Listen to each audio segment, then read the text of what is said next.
Buenas tardes y bienvenidos a Las Cosas Como Son. El día de hoy, el primer ministro Alberto Otárola invitó a ex primeros ministros, creo que en total asistieron 6 de los que fueron invitados, a una reunión en la que expuso lineamientos de su política general, la del gobierno de Dina Boluarte, plasmados en un documento que ya conocíamos, que ha sido publicado además en El Peruano, Compunche Perú. Y ese fue el motivo formal de la invitación. Hemos invitado nosotros a Pedro Cateriano, que asistió a esta reunión en su calidad de doble ex primer ministro, porque él ha sido primer ministro bajo el régimen de Ollanta Humala y posteriormente bajo el de Martín Vizcarra también. Señor Cateriano, muy buenas tardes, gracias por estar con nosotros. Buenas tardes, Fernando, encantado de estar en el programa.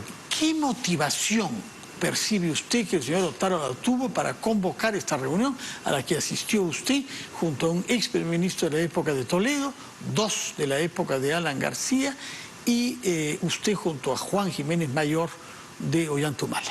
Y el general Martos de Vizcarra. Del expresidente Vizcarra.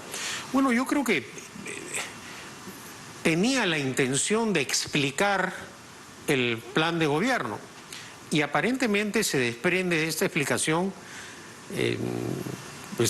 dicho sea de paso un análisis político personal, que la intención del gobierno es, me da esa impresión, quedarse hasta el 2026. El gobierno cree que ya la presidenta Boluarte ha cumplido con su palabra al haber enviado al Congreso las reformas para el adelanto de las elecciones generales, que como todos sabemos, el Congreso ha archivado, y me parece que el gobierno cree que como esta es una tarea del Parlamento y el Parlamento ha dado toda clase de explicaciones de manera tácita y expresa de que no se van a mover, no van a adelantar las elecciones generales bajo ninguna circunstancia, me da la impresión que el gobierno está conforme con esta actitud parlamentaria. Eso supondría tener un verdadero plan para los más de 3 años que le quedan a este mandato, un plan que pueda convencer y que se pueda llevar a la práctica en las actuales circunstancias. ¿Este plan Compunche Perú está a la altura de eso? Yo creo que no, y además tampoco está a la altura de la grave crisis la conducta parlamentaria. Entonces, si el gobierno y el Parlamento no tienen conciencia cabal de la magnitud de la crisis, poco es lo que se puede hacer en realidad. Yo no tengo ningún inconveniente en mencionar lo que le manifesté, porque lo que digo en privado lo digo puede en público. decir aquí en RPP y en público. Sí, bueno, toqué la problemática de las relaciones internacionales, que esta conducta intervencionista de López Obrador y de Petro habían tenido un efecto dañino a nivel internacional y también credibilidad en el Perú, porque según alguna encuesta, el 51% cree en las mentiras de López Obrador y de Petro. Y le dije claramente que esa batalla comunicacional la estaba perdiendo el gobierno y que por lo tanto había que rectificar. Se mencionó también el tema de la minería ilegal, ¿no? Cómo el oro peruano ingresa ilícitamente a Bolivia, y Bolivia, que no es productor de oro, exporta el oro peruano. Mencionó algunos temas de inteligencia que por razones obvias prefiero no comentar. Y también toqué el tema de las reformas políticas, es decir, este gobierno está, digamos, casi con los brazos cruzados como tú, Fernando, en este momento. Porque no ha planteado reformas políticas necesarias. Por ejemplo, esta malinterpretación de la Constitución, el mal uso de la vacancia por incapacidad moral permanente. Lo dije claramente. Se advirtió cuando se vacó a Kuczynski o se forzó su renuncia que esto abría una vía para la absoluta anarquía en el Perú. Y eso es lo que ha ocurrido. En ninguna democracia sólida o débil, Fernando, existe este procedimiento casi nazi para cargarse presidentes. Ninguna democracia ha tenido en América Latina en tan breve tiempo el número de presidentes que hemos tenido, y esto hay que detenerlo.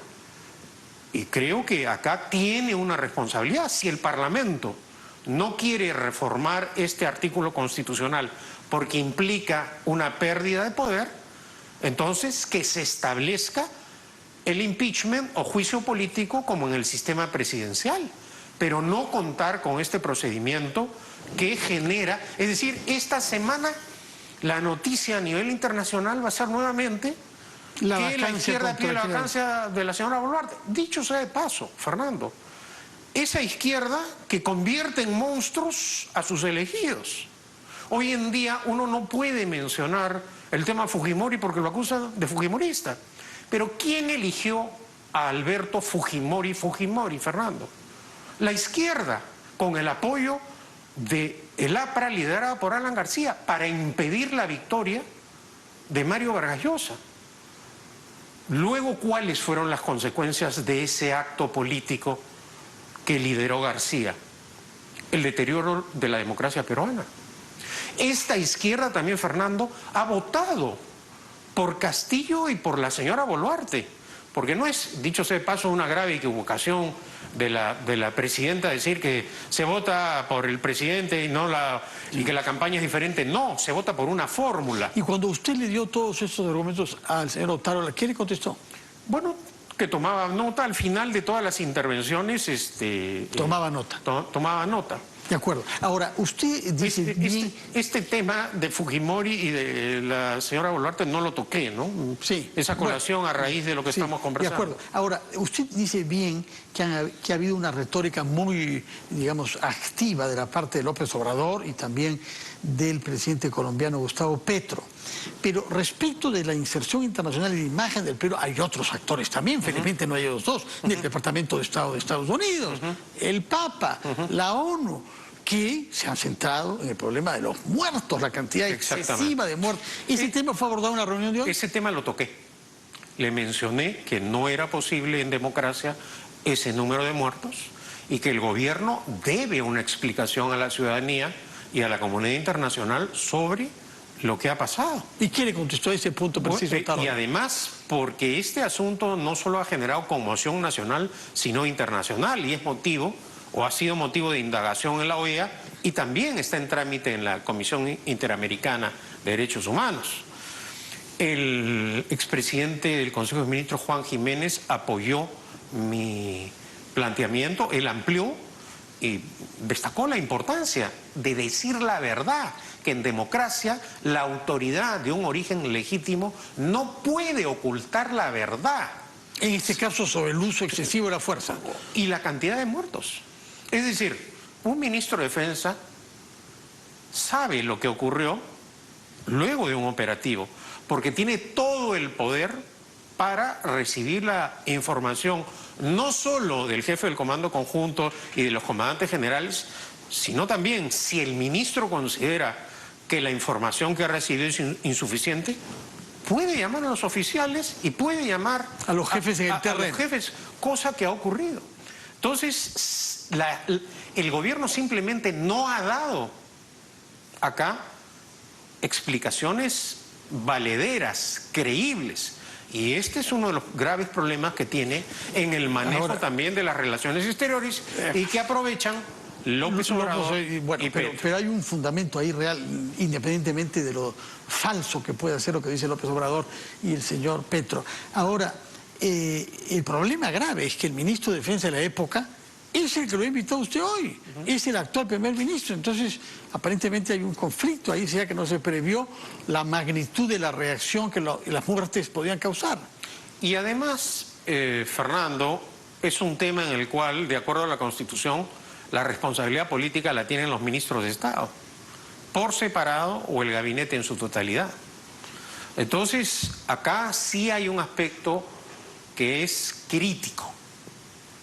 Ciertamente tocamos otros aspectos como, por ejemplo, la injerencia de López Obrador y su violación a los compromisos internacionales, como es el caso de la Alianza del Pacífico, en donde con un silencio casi cómplice, Colombia y Chile están aceptando esta vergonzosa arbitrariedad sí, de López Obrador, ¿no? Ahora, mientras ustedes conversaban, seis primeros ministros y el actual, la señora presidenta Dina Boluarte tenía que dar explicaciones a la Fiscalía. ¿Ese tema, esa situación que está atravesando la presidenta, fue materia de la reunión de hoy? Se mencionó en términos generales que, como toda autoridad democrática, tiene la obligación de dar cuenta de sus actos, ¿no? Y ahora, de cooperar naturalmente con la acción de la justicia. Usted, además de haber sido primer ministro, ha sido ministro de Defensa. O sea, el sector lo conoce particularmente bien. ¿Cuál es el estado en que la señora Boluarte ha hallado el ministerio? ¿Qué ha pasado con el ministerio durante los 16 meses de la gestión de Pedro Castillo, del Ministerio de Defensa y de nuestro Sistema Nacional de Inteligencia General? Prefiero no responder. Creo que con esta respuesta estoy dando a entender lo calamitoso que ha sido el gobierno de Castillo, ¿no? Pero hay responsabilidades ahí también. Habrá Claro que establecer las responsabilidades. ¿Quién ha permitido que un político, por muy presidente que sea, tome eventualmente decisiones nocivas para nuestro sistema de inteligencia, exponiendo a la vulnerabilidad de nuestro país? No solo de las Fuerzas Armadas, sino de la Policía Nacional. Estamos viendo, con lo que ha cantado este sujeto denominado El Español, que formaba parte de la organización criminal de Castillo, que él mantuvo oculto al sobrino. Si Castillo tenía esta cercanía con Fernández, creo que es Hernández, ¿no? Jorge Hernández Fernández. Con Jorge Hernández Fernández, no le contó que él ocultaba a su sobrino supuestamente prófugo de la acción de la justicia.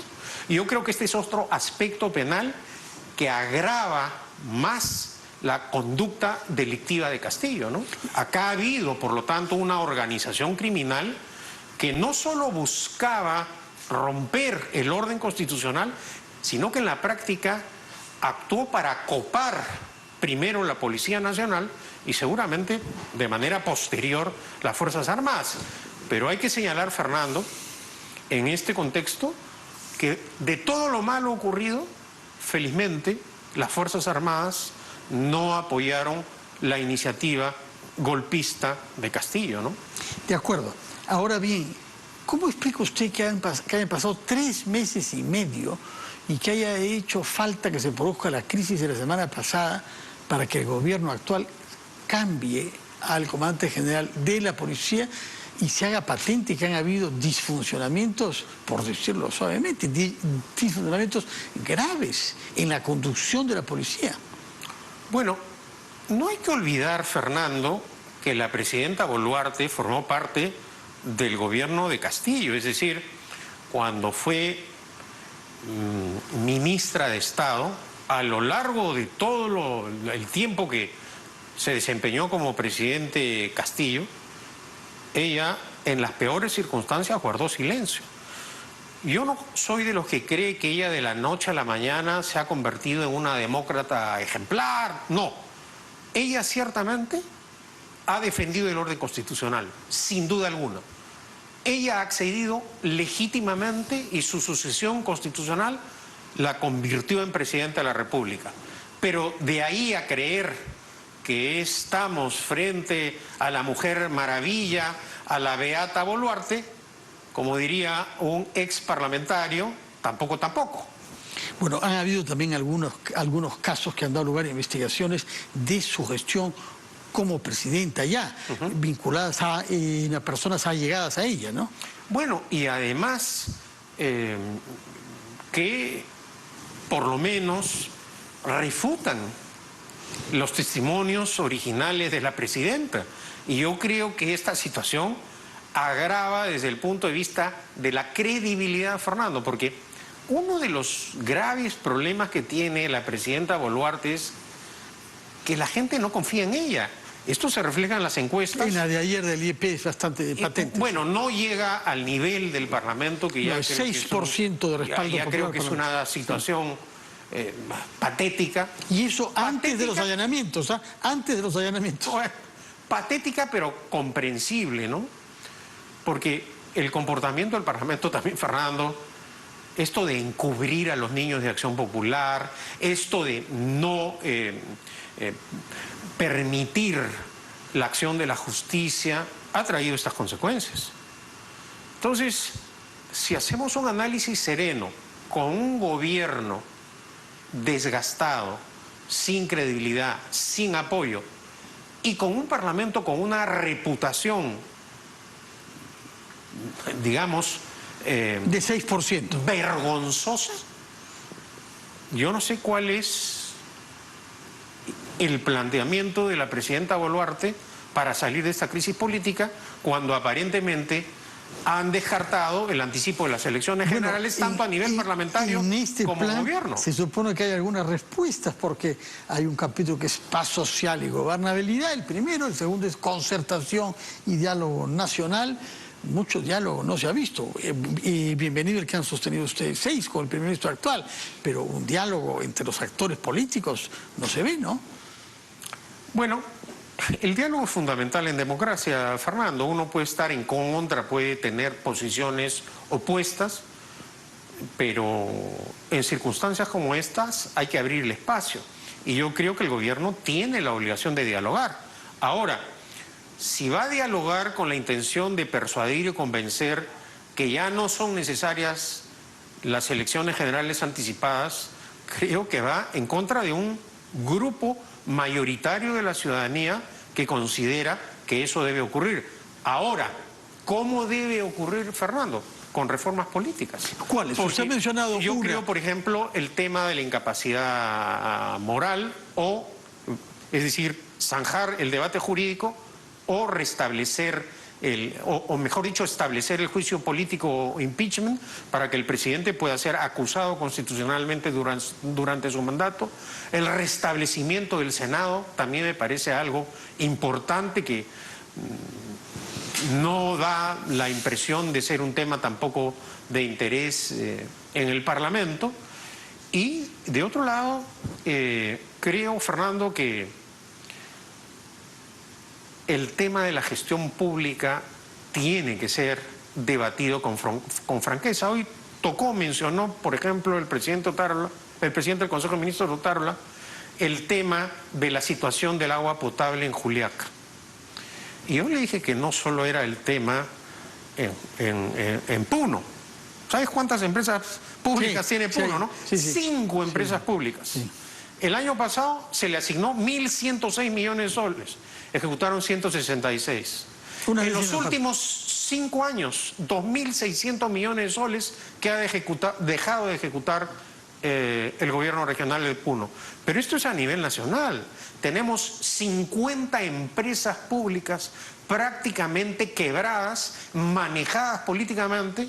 Y bueno, ¿cuáles son las consecuencias? En cobertura de agua potable solo superamos a República Dominicana y Haití. Él mencionó que se han encontrado casos de corrupción en Sedapal, en Puno también, y que se van a tomar medidas. Mencionó específicamente que la ministra Jamia Pérez de Cuellar estaba al tanto de estas situaciones. Y bueno, acá, Fernando, estamos ante una violación sistemática de los derechos humanos de parte del Estado contra 3,5 millones de compatriotas que no tienen agua potable. Cuando la gente protesta en Juliaca, en Puno, porque no tiene agua potable, su protesta es legítima, justificada. Y frente a eso, ¿qué hace el Estado? Por el momento, poco más que palabras. El tiempo nos corre y yo quisiera preguntarle sobre su iniciativa, junto a algunos compañeros de armas, algunos de ellos antiguos, creo, desde la época de Libertad, de crear un nuevo partido político. Alguna vez lo he escuchado hacer declaraciones en el sentido que han tenido dificultades reglamentaristas. Libertad Popular, se llama su partido. Explíquenos en qué fase se halla del proceso de inscripción de ese partido. Bueno, en realidad esta es una iniciativa de Rafael Belaúnde Llosa, que es el presidente de Libertad Popular, y que desde que inició este proyecto yo lo he apoyado decididamente porque considero que puede ser una alternativa de gobierno importante en defensa de la libertad, de la economía de mercado, de un Estado justo y eficiente. El día de hoy preliminarmente la RENIEC nos ha informado que ya hemos superado el requisito legal de los afiliados, más de 26.000 afiliados, y de los comités, 71 comités, si no me equivoco, a nivel nacional. Esta, digamos, Fernando, es la etapa más compleja de todo el proceso de inscripción. Ahora, la siguiente etapa, bueno, primero vamos a esperar la notificación oficial, no hay que cantar victoria nunca antes de tiempo, y luego viene el proceso de la verificación de los estatutos, que esta es una competencia del Jurado Nacional de Elecciones, y finalmente el periodo de tachas. Así que considero que la etapa más complicada ya la ha superado, y yo tengo que agradecer a los miles de peruanos que se han sumado a la causa de Libertad Popular. Ahora, naturalmente. Y junto a su partido, Libertad Popular, y al de Rafael Belaúnde Llosa, naturalmente, hay otros 24. Se dice que habrán en total 25 partidos inscritos. Es muy delicado ir a elecciones con ese número de partidos. Puede suceder una fragmentación del voto que nos lleve a un resultado similar al del año 21. ¿Cómo piensan ubicarse en el espectro? ¿Qué tipo de alianzas a usted le parece razonable? ¿En qué margen conceptual cabe que Libertad Popular busque alianzas con otros para evitar la hiperfragmentación? Bueno, yo no soy vocero de Libertad Popular ni autoridad.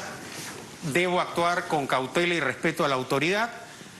Si algo hemos hecho en este más de año y medio de trabajo es mantener la prudencia. Vamos a esperar la inscripción, que se oficialice la inscripción de Libertad Popular, y bueno, el presidente del partido, Rafael Belaúnde, espero que lo invite para que responda todas estas inquietudes que por el momento no estoy en condiciones de tomamos absolver. Nota entonces de la cautela con la que dice haber actuado en la construcción de este nuevo partido. Muchas gracias por estar acá y por habernos informado de los alcances de la reunión con el primer ministro Otárola el día de hoy, y también hacernos saber las cosas que le dijo con toda claridad respecto a unas carencias graves que usted constata que siguen existiendo en el funcionamiento del Estado peruano y que terminan por ser pagadas como violación de los derechos humanos de los que carecen de agua en sus domicilios. 3,5 millones nos ha dicho usted. Muchas gracias por su presencia y muy buenas noches. Vamos a hacer una pausa y retomamos las cosas como son.